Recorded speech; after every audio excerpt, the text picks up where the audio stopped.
Just came from Starbucks again, twice today.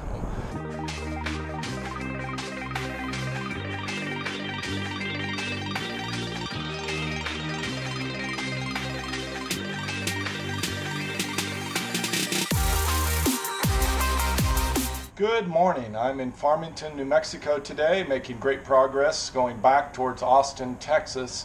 Actually not planning on spending much time in Austin. I'm just going back to pick up my stuff that's temporarily stored in one of Stan's bedrooms, loading it in the truck here, which is one of the reasons I wanted to get the subfloor in so I can load my stuff up and not have to worry about putting the flooring in.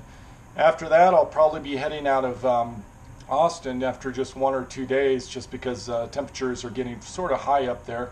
I think it's in the high 80s, low 90s right now. So I'll probably head up to warmer weather, haven't decided exactly where. Today I'll head down to Albuquerque, and then after that to Lubbock, probably in Texas. By the way, I should mention that these videos are happening probably uploaded about 3 or 4 days after actual real time. So by the time you see this, I will be 3 days further in the future. I'm hoping to get caught up here soon, but a little bit of a backlog right now. Today I'm doing just a little bit of work here. I think I'll go to Habitat for Humanity. Didn't find anything that I wanted this time. Apologize for the wind noise. It's just the nature of this particular camera. I'm going to head out to Albuquerque now and check out the Habitat for Humanity there.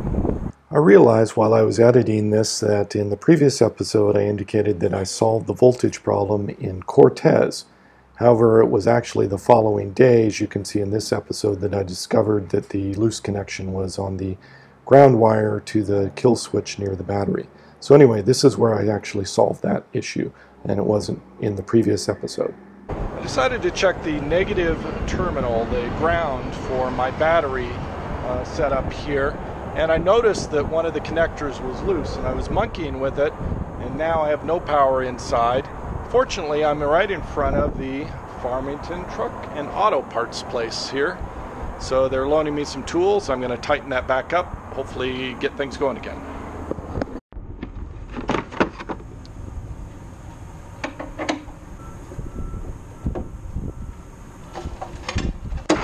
Wow, that was really loose. I had to turn it probably about 10 turns to get it snug and tight. I think that may be causing a lot of my problems. Apologize for the wind noise. I'm going to head back in, turn in the tools, and get on the road. I've arrived in Albuquerque. It's about 3 o'clock in the afternoon. Took a little bit longer here to get here than I expected. But the weather is absolutely beautiful, almost a little bit too warm for my jacket. I'm parked in front of the Habitat Restore. I was going to go in and check it out and see if there's anything in here that I can use for my project. Today I've been looking at the partition between the driver's area and the back of the cab. And there's this partition up here that has been removed. I think Bootstrap, the former owner, originally said there was a plywood wall here framed by metal, and that he removed that. All the pieces and parts of the original wall are here, and it doesn't look like there was a jumper seat. What I'd like to do is put the wall back in some form and add a jumper seat so that there's a place for a passenger to be able to ride along with me on my adventures. So one of the pieces has the wheels on top. It's this piece of extruded aluminum or whatever they call this, and I think it goes up inside of this track rail like so and runs along this just like a closet door, and that the U-piece here on the bottom holds a piece of wood or whatever else you wanted to put in there, which is the door that slides back and forth. So that's pretty straightforward, pretty easy. The question is what to put back in here, because I love having all this light from the windshield and from the 2 big windows coming into the back of the space. And then if I pull a dark wall here and completely block off all the light, then I'm going to lose all that natural light coming in the back, because I'm not planning on putting windows on the sides of the box back here.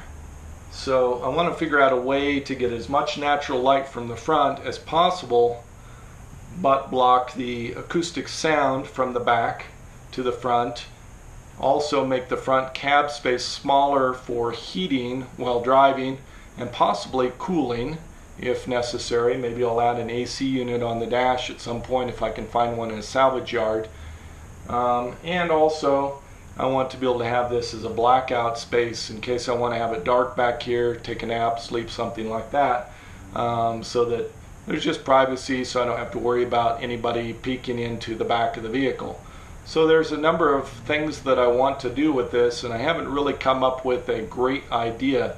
Maybe I'll have the solid portion be foam or wood up to the height of the back of the seat here, and then the rest of the way up be maybe some sort of translucent material that allows light to pass through. I don't know. If you have some ideas, please write some comments. I'd love to hear your feedback and be able to get some ideas. I feel a little bit like this is a think tank, like it's not crowdfunding but crowd thinking, and you guys are coming up with all these great solutions for me and things that maybe I've never even thought of. So thank you so much again. I'm very appreciative for all the help in the comments. Just came from Starbucks again twice today, and doing some more video editing, answering some email, trying to keep up on the comments. You guys are just really writing tons of comments. It's getting more and more difficult to respond to all of them. I'm greatly appreciative. Everyone pretty much encouraged me for my video I posted yesterday about the tires. There's about 4-day delay on those, so then 4 days to see this.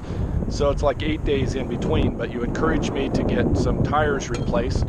So I'm going to go to the tire shop tomorrow morning and look at replacing these tires.